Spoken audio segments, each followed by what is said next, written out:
네, 하나님의 말씀은 사도행전 1장 4절에서 11절의 말씀입니다. 신약 187페이지, 신약 187페이지, 사도행전 1장 4절에서 11절의 말씀입니다.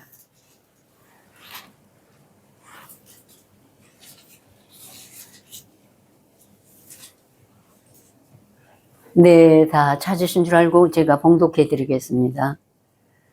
사도와 같이 모이사 저에게 분부하여 가라사대 예루살렘을 떠나지 말고 내게 들은 바 아버지의 약속하신 것을 기다리라. 요한은 물로 세례를 베풀었으나 너희는 몇 날이 못되어 성령으로 세례를 받으리라 하셨느니라. 저희가 모였을 때 예수께 묻자와 가로되 주께서 이스라엘 나라를 회복하심이 이 때니까니 가라세 때와 기한은 아버지께서 자기의 권한에 두셨으니 너희의 알 바 아니요 오직 성령이 너희에게 임하시면 너희가 권능을 받고 예루살렘과 온 유대와 사마리아와 땅끝까지 이르러 내 증인이 되리라 하시니라. 이 말씀을 마치시고 저희 보는 데서 올리어 가시니 구름이 저를 가려 보이지 않게 하더라.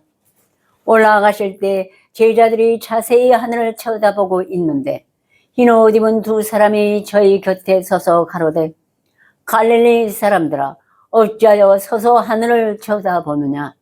너희 가운데서 하늘로 올라오신 예수는 하늘로 가심을 본 그대로 오시리라 하였느니라. 아멘. 오늘 이 말씀을 보면은 과연 예수님은 십자가에 못 박히고 부활하셔서 승천하셨다는데 우리 안에 우리가 예수를 영접하면 구원을 얻는다고 했습니다. 믿으면 구원을 얻는다고 했습니다. 그러니까 예수가 누군지 우리가 다 압니다. 그죠? 말씀이 우리 마음에 들어오면 예수시죠. 또 하나님 아버지고. 네? 그리고 또 그 말씀이 어떻게 해야 내 안에 다시 강림하시는가. 네. 여기에는 보면은 예수님 십자가에 못 박히고 부활하셔서 승천하셨다고 그랬어요. 근데 어떻게 해서 우리에게 다시 임하시는가. 그랬더니 예수님이 하늘로 올라가실 때, 부활하신 후 하늘로 올라가실 때 구름을 타고 올라가셨습니다. 예, 구름이 저를 가려 보이지 않게 하더라. 그래서 제자들이 자세히 하늘을 쳐다봤습니다. 예, 그 하늘은 저 파란 스카이가 아니에요. 사도들이 그 심령에 있는 그 말씀을 통해서 과연 예수님이 어디로 승천하셨는지 갈 바를 몰랐습니다. 그때 그러자 그 흰옷 입은 두 사람이라는 건 천사들이죠. 너희가 어찌하여 하늘을 쳐다보느냐. 너희 가운데서 하늘로 올리우신 이 예수는 너희가 하늘로 가심을 본 그대로 오시리라. 근데 구름이 가려 보이지 않겠습니까? 말하자면 쉽게 얘기하면 구름을 타고 오시는 것이 맞아요, 안 맞아요? 네. 부활하신 예수님 우리가 다시 성령 강림, 예수 그리스도 부활하시면 우리에게 오실 때는 구름을 타고 오시는 것입니다. 저 스카이 하늘에 있는 구름이 아니라 하나님의 성령을 에워싸는 영광의 주라고 합니다. 예, 잘 보이지 않는 거 영광 때문에 그 광채로 인하여 우리의 육신의 눈이 예수님의 부활해서 승천하신 모습을 못 본다는 것입니다. 그래서 오늘은 구름 타고 오시는 예수님을 저는 확실하게 영광 중에 오시는 예수라고 본문을 정했습니다. 아셨죠? 네. 구름을 타고 오셔야만 되는데 사람들은 조급하기 때문에 문자로 이 말씀을 성실히 묵상하면 과연 구름이 뭔지 이 앞절부터 끝절까지 또 한 권으로 아니면 여러 말씀을 이어서 해야만이 이런 말씀이 풀어지고 믿음이 성립하게 되는 것입니다. 그래서 깨달아야 확신이 서는 거죠. 뿌리가 내리는 거예요. 아, 이건 이렇게 하니까 2 더하기 3은 5구나. 확실한 증거를 우리가 마음속에 믿음의 확신을 가질 때 비로소 우리가 살든지 죽든지 복음을 전하는데 두려워하지를 않는 것입니다. 그래서 이제 시편 18편에 보면 다윗은 하나님이 보시기에 내 마음에 합한 사람이라. 내 뜻을 다 이루게 하리라고 다윗을 택하셨어요. 그런데 다윗이 이제 그때 어린 나이 때부터 골리앗을 죽이는데 앞장서고 이스라엘을 위경에서 건졌죠.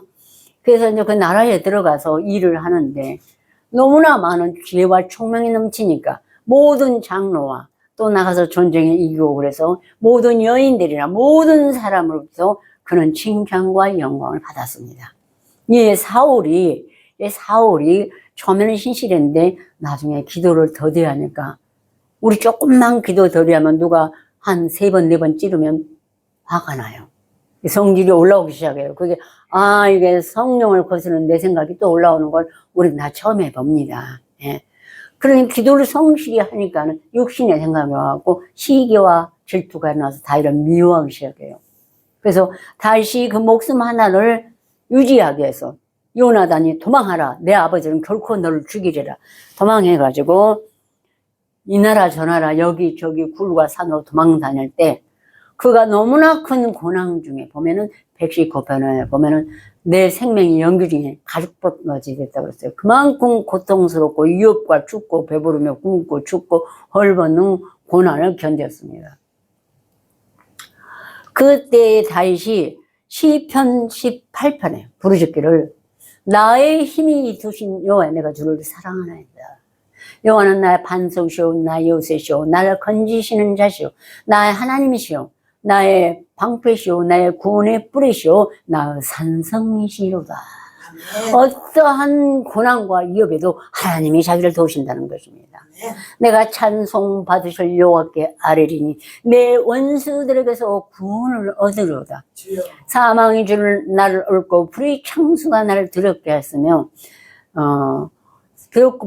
불의 창수가 나를 두렵게 하였으며 또 사망의 올무가 내가 이르렀도다. 내가 환난에서 여호와께 아뢰며 나의 하나님께 부르짖었더니 저가 그 전에서 나의 소리를 들으시며 그 앞에서 나의 부르짖음이 그 귀에 들렸도다. 아멘. 저도 참 어려운 시련과 역경을 조금 말씀을 가지고 많이 오래 안 됐을 때 주셨을 때 어떻게 할 바를 모르겠는 거예요. 지난날의 경험을 통해서 이건 이런 길이니까 지나간다 뭐 이런 게 아직 아니잖아요. 말씀은 많이 가졌지만 뜻을 잘 모를 때 힘들어서 18편을 했는데 여기서 그런 내가 다윗의 고난도 겪지 않았지만 마음만은 그 고난에 들어간 것 같았어요. 그렇게 부르짖을 때 그 앞에서 나의 부르짖음이 그 귀에 들렸도다가 확신이 왔습니다. 네.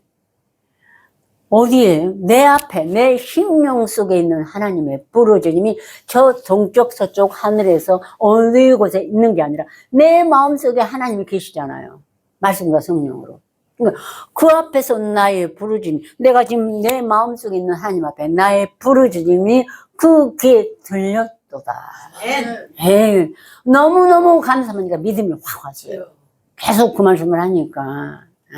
이에 땅이 진동하고 산에 터도 요동하였으니 이런 그 진노를 인하여 하나님이 내가 만약에 억울했다면 그 원수를 갚아주시고 신원하신다는 확신이 들어왔습니다.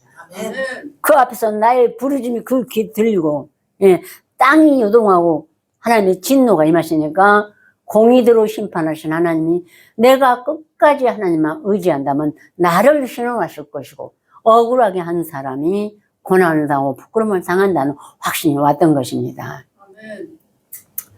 그 코에서 연기가 오르고 입에서 불이 나와 사르며 그 불에 숯이 피우도다. 주께서 하늘을 두려우시고 하나님께서 하늘을 두려우시고 강림하시니 그 발 아래는 어둠캄캄하도다.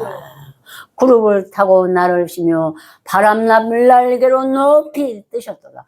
저가 흑암으로 그 섭는 곳을 장막같이 두루사 장막같이 두르시며 물의 흑암과 공중에 빽빽한 구름으로 그리하시도다. 그 앞에 광채로 인해 빽빽한 구름이 지나며 우박과 숯불을 내리시도다. 그 살을 날려 저를 흩으시며 많은 번개로 파하셨도다. 예, 하나님이 내 마음에 오셔가지고 모든 것을 깨닫게 하시고 또 신원하시고 번개로 파하시니까 내 안에 어둠의 권세도 우리가 번개는 예수님 얼굴빛이라고 그랬어요. 이 동이 서에서 반짝이니까 우리가 어떻게 이 하나님의 신, 하나님의 지혜를 우리가 깨닫겠습니까? 그런데 마치 동이 서서 반짝같이 모세의 율법이나 창세기의 말씀이나 우리의 신약이나 계시록이나 갖기만 하고 묵상만 하면 다 번개가 비침같이 우리 마음에 깨닫게 하시고 확신을 주십니다. 예. 그래서 하나님이 내성을 바라시고 지존을 하신다고 음성을 내시며, 그리고 또 구름을 타고 바람날개 높이 뛰시고, 예, 구름도 그 구름이 임하신 것 같이 하나님이 내게 임하시고 그 발 아래는 어두운 캄캄한 곳이, 아, 내 마음속은 이 하나님의 오신 이 밑에서 어두운 캄캄한 게 내 마음이구나. 예, 그런데 여기에 하나님이 강림하시고 오셔서 장막같이 자기를 두르게 하시고 사람의 눈에 안 보이게 하셨습니다. 내 육신의 장막을 부르시고 내 안에 모든 어둠의 권세는 어둠 캄캄하지만 그 안에 하나님의 신이 강림하셨다는 것입니다. 이 확신이 오고, 그러니 내가 누구를 두려워하려. 나의 대적 나의 원수의 형제가 실족하여 넘어지게 되는 것이죠. 그래서 하나님 앞에 이렇게 믿을 때 과연 하나님이 저를 깨닫게 하신 것은 하나님이 강림하실 때 그 발 아래는 어두컴컴하도다. 나는 의로움이 하나도 없고 나의 모든 것은 어두컴컴한 권세 아래 내가 이때까지 살았다는 것입니다. 근데 여기에 하나님이 자기를 부르시고 인간으로 보지 못하게 만드시고 빽빽한 구름이 지났습니다. 하나님 지나실 때 온전히 하나님의 얼굴을 배울 수는 없으나 나와 동거하시고 모든 역사를 하신다는 믿음의 뿌리를 주셨던 것입니다. 네, 그래서 거기서 확신이 온 게 하나님은 구름을 타고 이렇게 가리워서 하나님의 얼굴은 보이지 않지만 그것이 바로 제게는 영광의 광채였습니다. 아멘. 네, 영광의 광채가 우리가 해드라인이 비칠 때도 그 안에 뭐가 안 보이죠. 하나님의 얼굴은 이렇게 안 보입니다. 영광의 광채 때문에.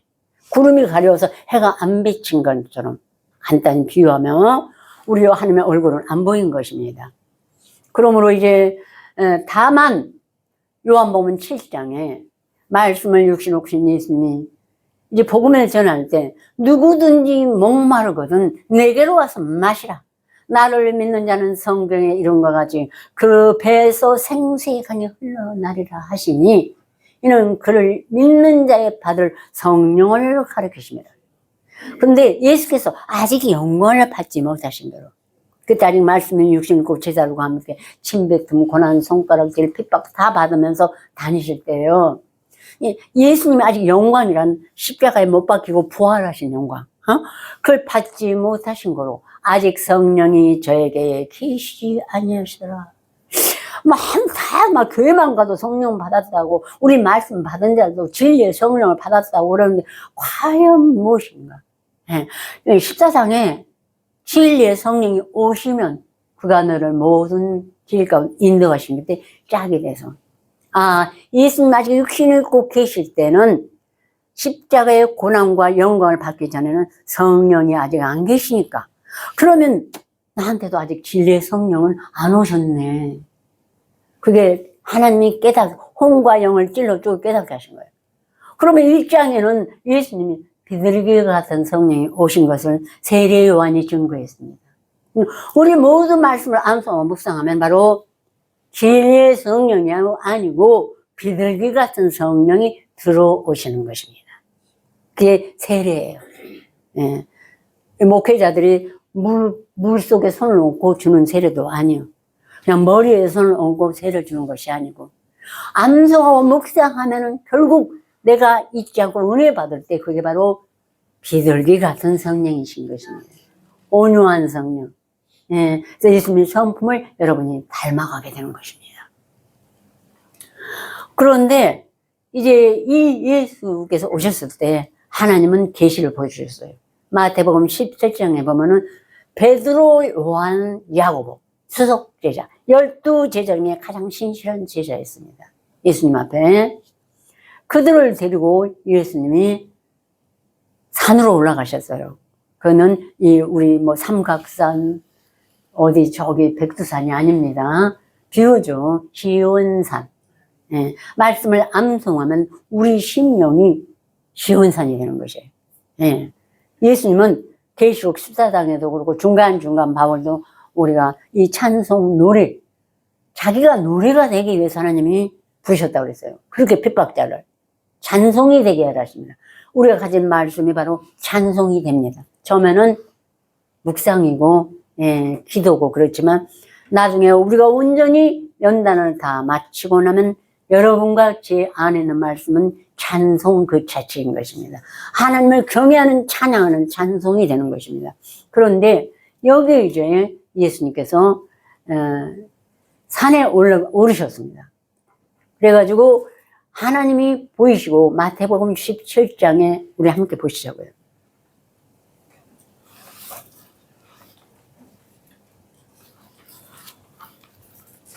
마태복음 17장 28페이지요. 신약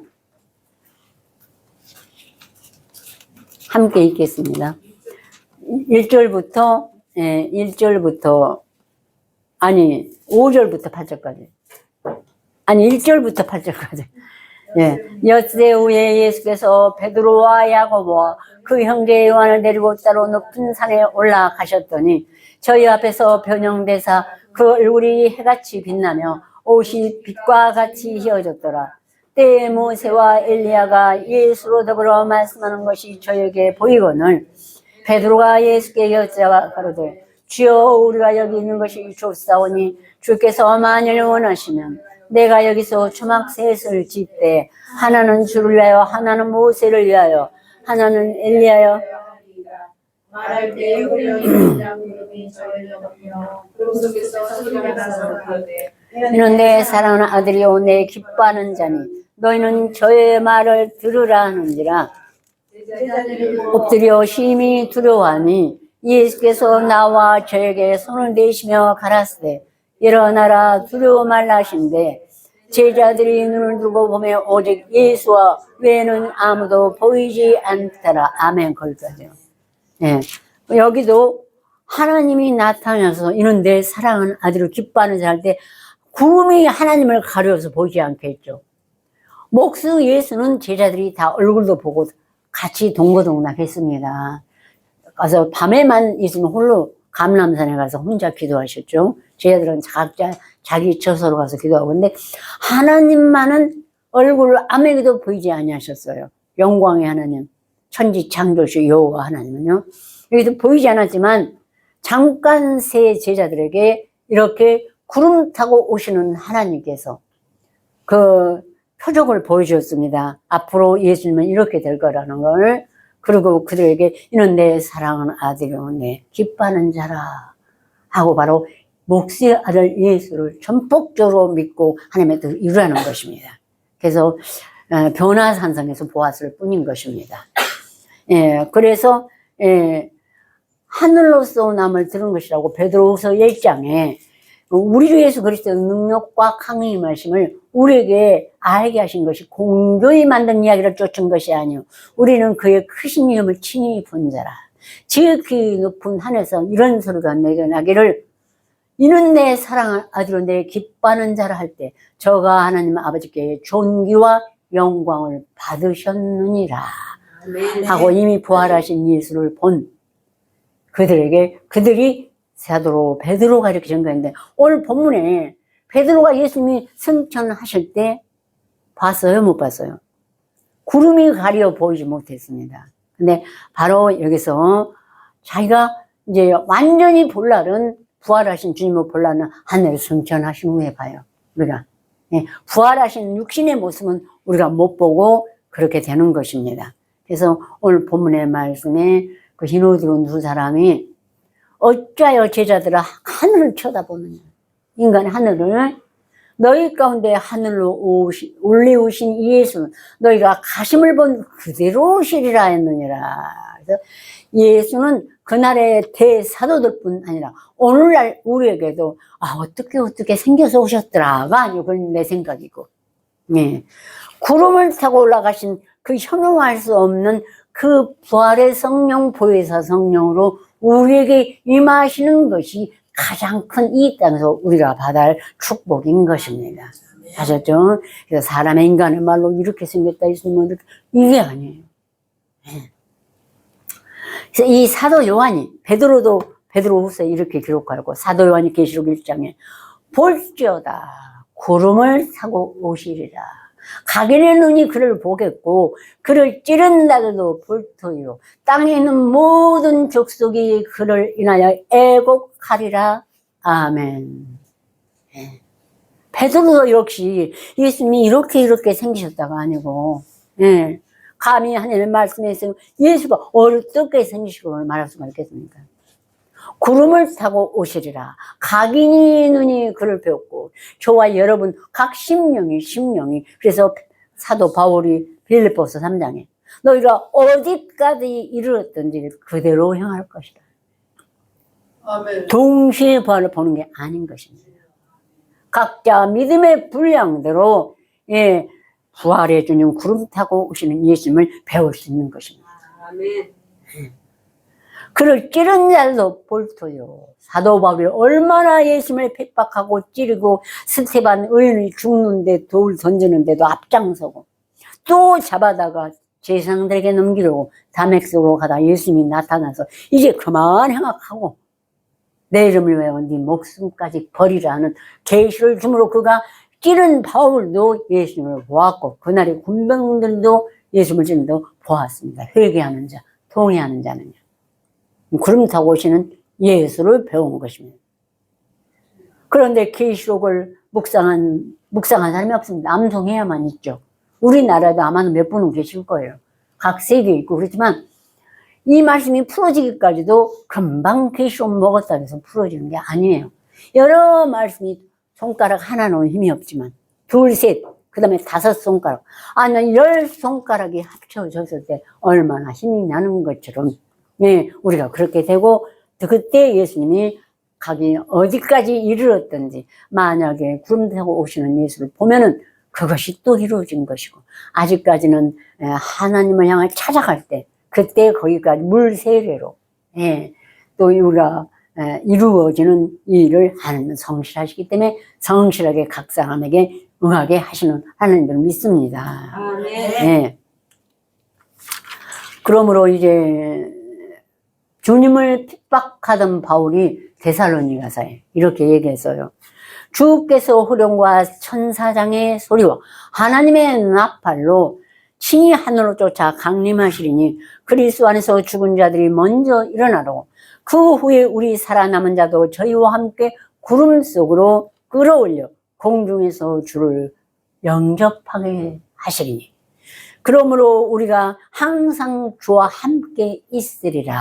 그래서 친히 하늘로 쫓아 강림하신다는데 그래서 당신 교회에서 모르니까 문자적으로만 해석해서 하나님과 원수들은 그저 그날의 뱀의 관계로 선악과를 따먹고 네가 정령 그러면 죽으리라 죽은 영혼을 가지고 풀기 때문에 이렇게 눈에 보이는 저 밖에 나가서 내가 언제 저기 가서 나도 구름 타고 오시는 예수를 배울까 하고 기다리는 사람이 너무나 세계적으로 많습니다. 그러나 우리는 우리 심령에 말씀이 예수님이고 말씀이 하나님이시기 때문에 시온산도 말씀이고 그래서 구름 타고 오시는 예수님도 말씀의 영광으로밖에 볼 수가 없는 것입니다. 아셨죠? 네. 그래서 그리하여 우리가 항상 주와 함께 있으리라. 그래서 바울은 이걸 봤기 때문에 그도 셋째 하늘에 올라갔습니다. 예수님을 배웠고 배운 게 어떻게 배워요? 영광의 주. 빛 때문에 그 육신의 얼굴은 보이지 않습니다. 아셨죠? 이제는 예수님은요. 처음에는 육신의 모습이 이사야 53장처럼 보여요. 나한테 오셔서. 그래서 그가 찔리면 우리의 허물을 내며 그가 상하면 우리의 죄악을 아니라 그가 징계를 받으면 우리가 평안을 누리고 그가 채찍에 맞으면 우리가 나음을 입었도다. 그 예수님의 육신인 것처럼 저와 여러분의 육신이 이러한 시련과 연단이 꼭 필요하기 때문에 예수님의 자체를 따라가게 되면 언젠가 이런 영광의 주 구름 타고 오시는 예수를 여러분도 다 구름 속으로 끌어올려서 주님과 함께 하실 줄 믿습니다. 아멘. 본문 다시 한번 상고하시겠습니다. 사도행전 1장 4절에서 11절까지요. 사도와 같이 모이사 저에게 분부하여 가라사대 예루살렘을 떠나지 말고 내게 들은 바 아버지의 약속하신 것을 기다리라. 요한은 물로 세를 베풀었으나 너희는 몇 날이 못되어 성령으로 세를 받으라 하셨느니라. 저희가 모였을 때 예수께 묻자와 가로되 이스라엘 때와 기한은 아버지께서 자기의 고난에 두셨으니 너희 알 바 아니요 오직 성령이 너희에게 임하시면 너희가 권능을 받고 예루살렘과 온 유대와 사마리아와 땅끝까지 이르러 내 증인이 되리라 하시니라. 이 말씀을 마치시고 저희 보는 데서 올려 가시니 구름이 저를 가려 보이지 않게 하더라. 올라가실 때 제자들이 자세히 하늘을 쳐다보고 있는데 흰 옷 입은 두 사람이 저희 곁에 서서 가로되 갈릴리 사람들아 어찌하여 서서 하늘을 쳐다보느냐. 너희 제 오신 이 예수는 하늘로 가심을 본 그대로 오시리라 하셨느니라. 아멘. 그 사도들이 예수님이 십자가에 못 보고 부활하신 예수님이 아직 육신을 입고 옆구리에 이렇게 창으로 찔러 있을 때는 봤어요. 예수님을 아셨죠? 예, 예수님이 거기 나타나셨어요. 예, 영은 이런 게 없는데 나는 아직 있지 않냐. 만져보라. 옆구리에 손을 넣어보라 하고 제자들에게 보이셨어요. 근데 부활하시고 승천하신 예수는 이렇게 사도행전에 보이고 다른 곳에는 전혀 깨닫지 못하게 그냥 구름 타고 오시는 예수라고만 써졌어요. 아셨죠? 네, 그래가지고 그들이 예루살렘을 떠나지 말고 아버지의 약속하신 것을 기다리라. 아버지 약속하신 것이 뭐예요? 부활의 성령, 영광의 주. 네, 요한복음 16장에 내가 가지 않으면 보혜사가 너에게 오시지 않을 것이고 가면 내가 그를 너에게 보내리니 그가 내게 대하여 죄에 대하여 의에 대하여 심판의 세상을 책망하시리라. 이 보혜사 성령이 바로 구름 타고 오시는 영광의 주 예수 그리스도신 것입니다. 그러면 그때는 너희가 내게 아무것도 묻지 않냐리라. 너희가 다 알게 하였으니까 말씀이 저절로 다 풀어져서 다 알게 하였으니까 이제는 내게 예수님 이건 뭐예요 저건 뭐예요 안 물어도 보혜사 성령은 그렇게 귀한 것이요 바로 우리 갈릴교회 모든 분들 동경지교회 이 보혜사 성령을 받은 사람도 있고 또 기다리는 사람도 있습니다. 그러나 우리 모든에게 주신다는 것은 바로 여기서 이제 예루살렘을 떠나지 말게 하라 했습니다. 그러면 그날에 이스라엘은 예루살렘 아니면 우리가 눈에 보이는 것이 아니라 함께 모이는 무리를 가리키는 것입니다. 예, 그래서 사도행전이 2장에도 있고 4장에도 있고 모이기를 힘쓰는 자들이 돼가지고 함께 같이 기도할 때 오순절 날이 이밀에 저희가 다 한 곳에 모였더니 호련히 하늘로부터 급하고 강한 바람 같은 것이 있어 저희 온 집에 가득하며 불의 혀같이 갈라놓아지는 것이 저희가 보여요. 각 사람에게 임하였더니 저희가 성령의 충만함을 받고 이 보혜사 성령이 구름 타고 오시는 예수를 만난 거예요. 예루살렘을 떠나지 말라고 하라고 했습니다. 혀같이 갈라진 걸 저희 각 사람이 임하였던 제가 성령의 충만함을 받고 각각 다른 방언으로 말하기를 시작하니라. 즉 우리가 가진 말씀이 세상에서 듣기에는 방언입니다. 못 알아들으니까. 근데 얼마 전에 그 유튜브 뭐 보다가 제 거 보다가 어떤 전도사님 목사님 나와서 방언을 한다고 물을 날라기 아까 뭐 하시는 정말 땅이 꺼지도록 이 손을 정말로 아버지와 어찌하여 얼른 우리 이 복음이 전파돼서 저런 말도 안 되는 방언 이런 것을 목회자라고 나와서 하고 있고 전도사라고 나와서 하고 있는 그걸 보고 너무 탄식이 됩니다. 그랬었어요. 예. 여러분은 16장에도 아직까지는 보혜사가 오시지 않았다고 제자들한테도 그랬죠. 내가 죽은 자 가운데 나를 범사에 부인하고 또 예루살렘에서 모여서 기도하기를 힘쓰고 우리 지금 수요 기도회 때 2번 하죠.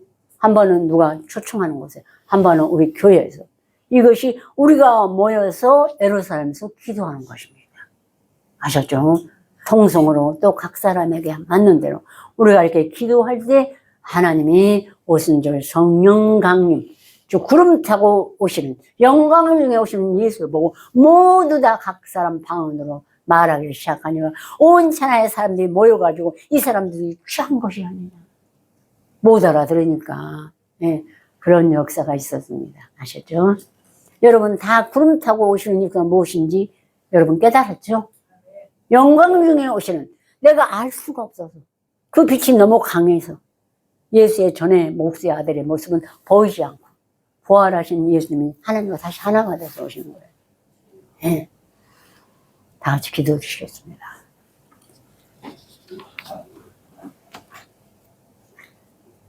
저희가 모였을 때 예수께 묻자와 가로되 주께서 이스라엘 나라를 회복하심이 이 때니까니 가라세 때와 기한은 아버지께서 자기의 고난에 두셨으니 너희 알 바 아니요 오직 성령이 너에게 임하시면 너희가 권능을 받고 예루살렘과 온 유대와 사마리아 땅 끝까지 이르러 내 증인이 되리라 하시니라.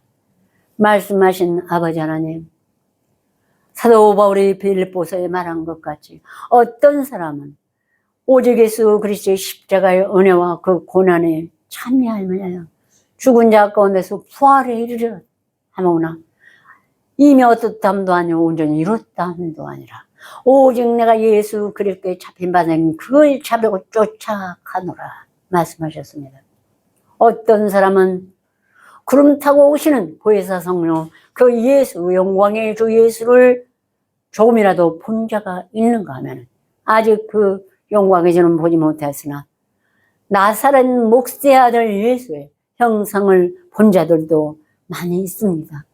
아버지여 좀 더 깨어 기도하므로 영광의 주 또 나를 핍박하고 조롱하고 멸시하는 모든 자를 주님이 내 죄를 담당하신 것 같이 나도 담당할 때 우리가 부활의 예수를 만나보고 옆구리에 손을 넣어보기도 하고 이것을 체험함으로 이제는 영광의 주 구름 타고 오시는 예수를 만날 수 있도록 우리를 이끌어 주시고 도와주시옵소서. 아멘. 예수 그리스도로 간절히 기도드렸사옵나이다. 아멘.